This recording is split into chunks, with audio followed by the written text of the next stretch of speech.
Un autre type de visualisation qui existe, c'est la visualisation par occultation.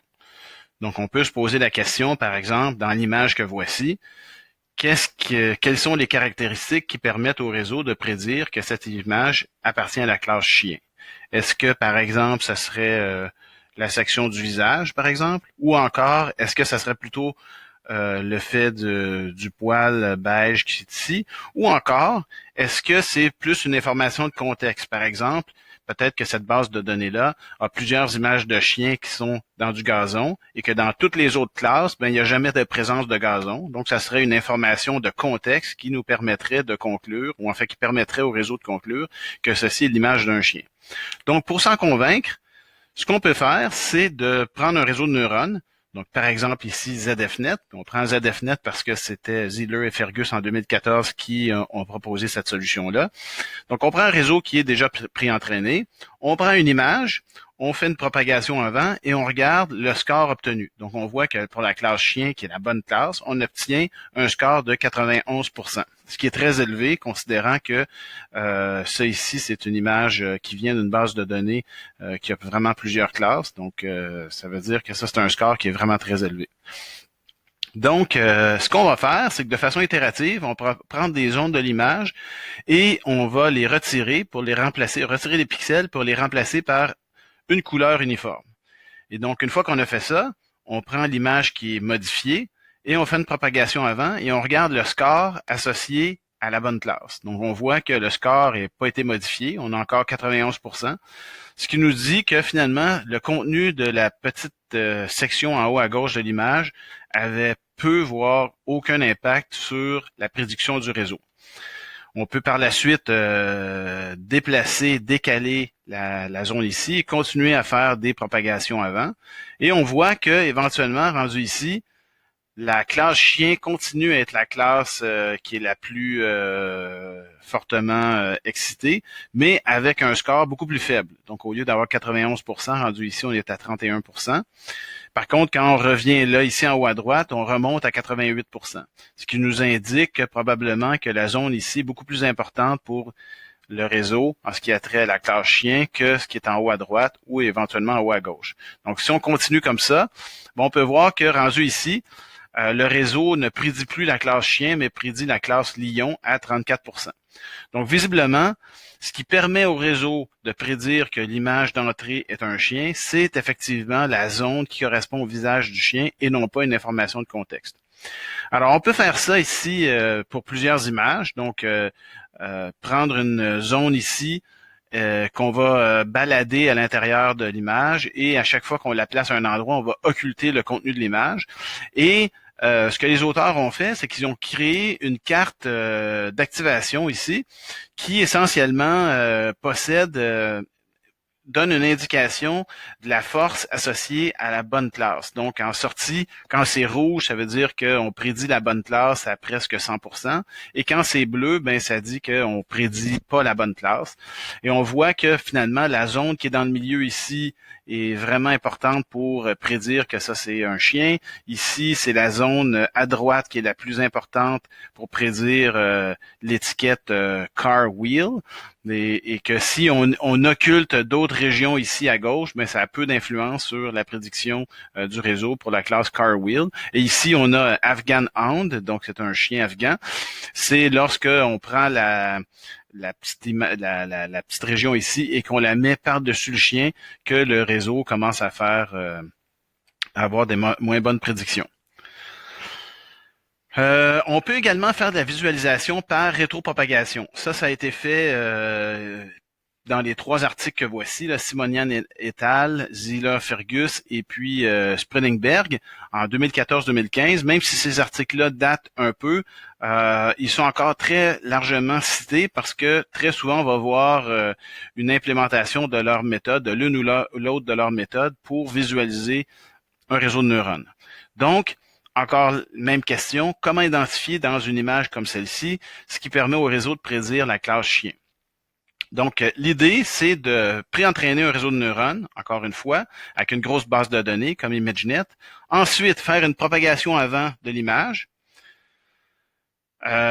Forcer à zéro tous les neurones de la couche d'intérêt. Donc, par exemple, ici, ça serait la dernière couche. On pourrait mettre 0 partout et de mettre 1 pour la classe d'intérêt.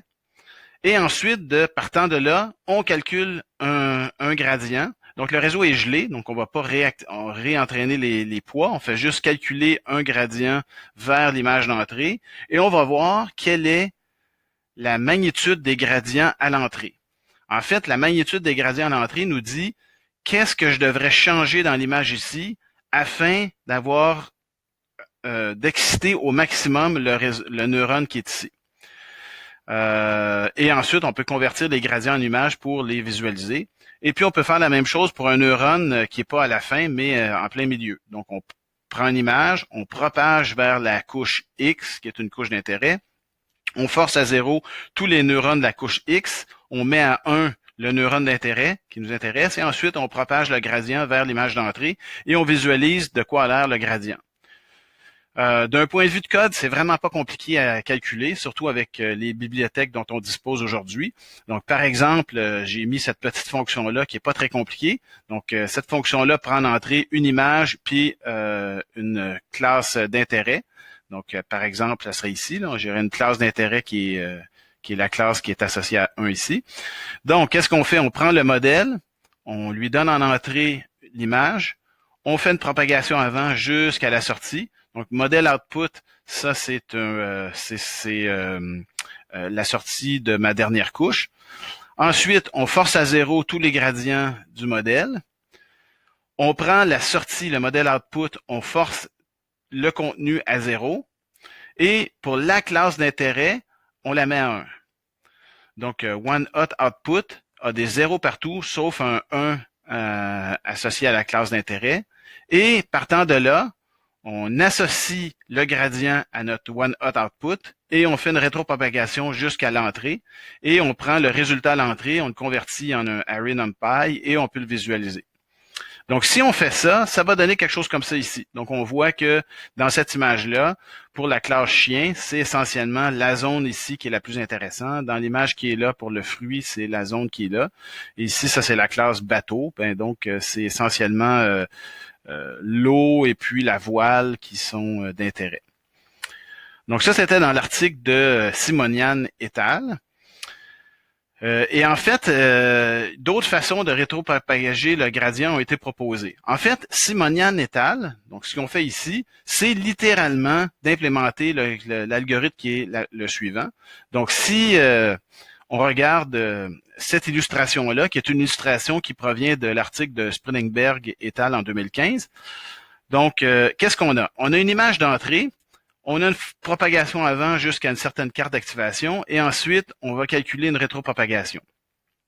Donc, si on met des chiffres ici pour voir qu'est-ce qui se passe, quand on fait une propagation avant avec un relu, ben la sortie d'une couche convolutive va avoir parfois des valeurs positives, parfois des valeurs négatives.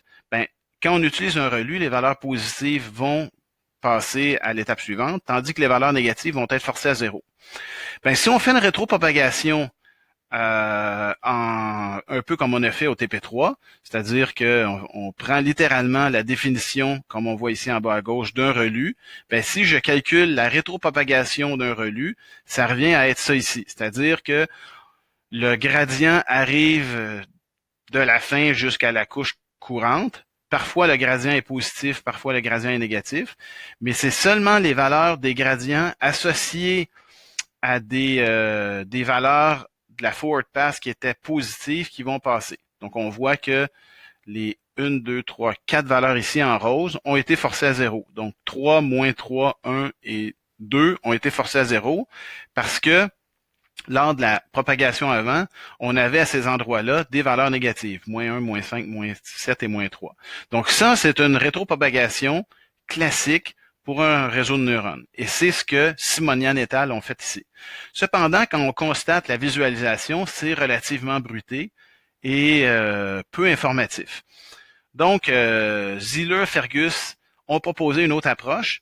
Eux, ils ont appelé leur approche un deconvnet. Fait que se sont dit que le gradient qui se propage de la fin jusqu'au début, ça peut être vu finalement comme une propagation, un forward pass, une propagation avant d'un réseau qui est constitué de déconvolution, okay, ou de convolution transposée. Donc, si on fait ça, ben ça voudrait dire que c'est juste les gradients positifs qui sont transmis. Donc, au lieu de, comme on voit à gauche ici, de faire une rétropropagation comme Simonian et al. L'avait fait, donc c'est la rétropropagation classique telle qu'on l'a fait pour entraîner un réseau de neurones, ben eux se sont dit que c'est juste les gradients positifs qui doivent passer. C'est comme si on appliquait le relu sur le gradient et non pas sur l'information lors du forward pass. Donc, essentiellement, le -2, -1, -3, -1 sont forcés à 0 et les autres valeurs de gradient sont maintenues telles quelles. En 2015, Spreedenberg est arrivé avec une espèce de combo où essentiellement leur guided backpropagation ne propage que les gradients qui sont positifs et en plus qui sont associés à des valeurs de forward pass qui sont également positives. Donc on voit ici que il y a juste 6 et 3 qui ont passé parce que 6 et 3 sont des gradients positifs, mais qui sont également associés à des valeurs positives dans la forward pass, à savoir 2 et 4.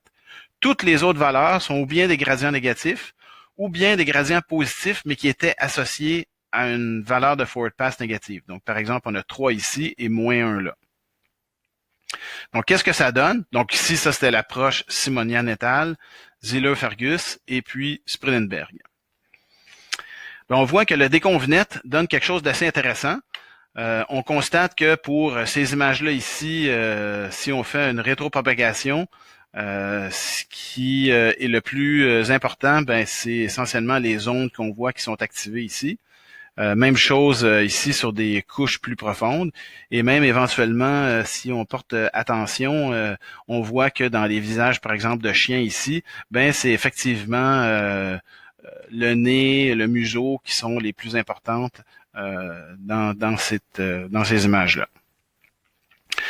L'approche Guided Backprop est souvent utilisée car les résultats sont saillants et beaucoup moins bruités. Donc, voici un exemple. On a une image d'entrée qui est l'image associée à la classe chat.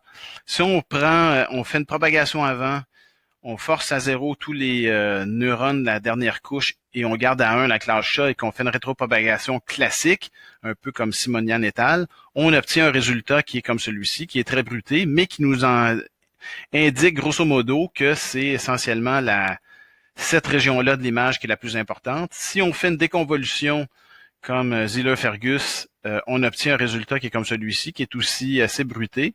Puis si on fait une guided backprop, ben ça donne quelque chose comme ça ici, qui est vraiment beaucoup plus propre.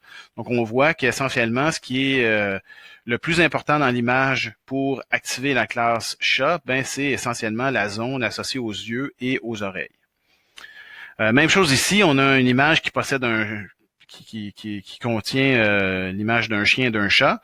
Donc, si on prend cette image-là et qu'on fait une propagation avant et qu'ensuite on fait une guided backprop pour la classe associée à la classe chat, ben on voit que c'est essentiellement cette zone-là ici qui est la plus importante dans l'image pour activer la classe chat. Tandis que si on prend la même image, on fait une propagation avant et que on fait une rétropropagation guidée, mais pour la classe chien, on voit que c'est la zone ici, associée au visage du chien, qui est la plus importante pour activer la classe chien. Et à ma connaissance, l'approche de type Guided Backprop est de